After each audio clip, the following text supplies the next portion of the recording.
So now what we get to do is put those two concepts together. So this lesson is how enthalpy and entropy determine spontaneity.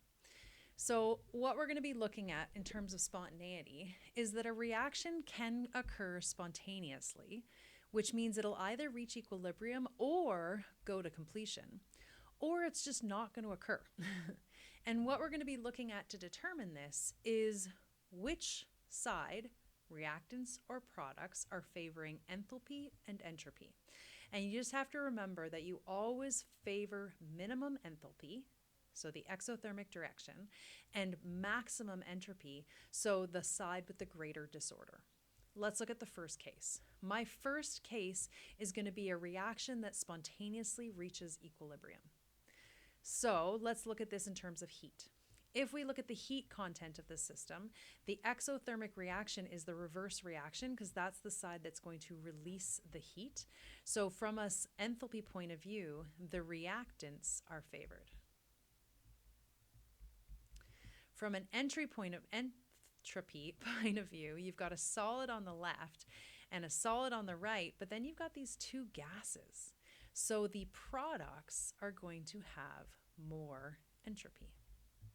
Now, since the enthalpy favors the reactants and the entropy favors the products, the two tendencies are opposing each other, which means that it will spontaneously happen, but with its spontaneity, it will spontaneously reach equilibrium. Spontaneously reach equilibrium. And if you just wrote equilibrium there, that would be totally fine. All right, case number 2. Another spontaneous case, but this time instead of spontaneously reaching equilibrium, we're going to spontaneously go to completion. So we can sometimes say this in short. We can say goes 100%. So let's look at what happens here. From an enthalpy point of view, we're going to favor the products. From an entropy point of view, we're going to favor the side that has the gas, which is also the products.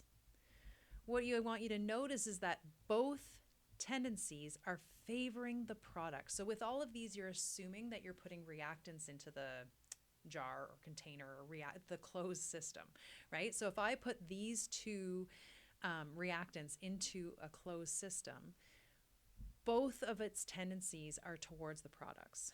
What that means is that they are going towards the end, right?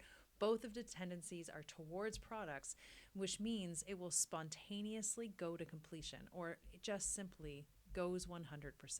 It's just the shortcut they've taken to write it. The proper sentence would be spontaneously goes to completion, but that's a lot to write, so we just say goes 100%. All right, case number 3. We're going to look at a non-spontaneous reaction. So this is the first reaction where no products will be formed. What do you think is going to happen? Well, let's look at the example. So from an enthalpy standpoint, this reaction is favoring the reactants. The reverse reaction is an exothermic reaction. From an entropy standpoint, the reactants are also favored because it's the only side that has a gas. Both of the tendencies are towards the reactants, which means everything is pushing this reaction not to occur. If we have these two reactants put in together, they don't want to go, so won't occur. Okay, let's practice a couple questions. So pause your video and see if you think these two reactions will reach equilibrium spontaneously, go 100% spontaneously, or be a non-spontaneous reaction, meaning won't occur. Okay, hopefully you pause the video. So for this one, when I look at it, this is going to favor reactants for its enthalpy. For its entropy, it's got 6 moles of gas on the left and only 4 moles of gas on the right. So the reactants are also going to be favored in terms of entropy. Since everything is pushing this reaction to stay as reactants, this reaction won't occur. Okay. For this next one, this delta H is negative, meaning that this is an exothermic reaction. I was losing my words there for a minute, which means the heat term is on the product side, meaning from an enthalpy point of view, the products are favored. From an entropy point of view, we've got a solid and an aqueous on the left. We've got an aqueous and look, a gas on the right. So for this one, the products are also favored in terms of entropy. Since this reaction is pushed to go from both tendencies, the spontaneity would be to go 100%. And the only example I didn't give here is if they oppose each other, then it does still spontaneously go, but because both tendencies are favored equally, it will reach equilibrium. All right, go give those questions a go.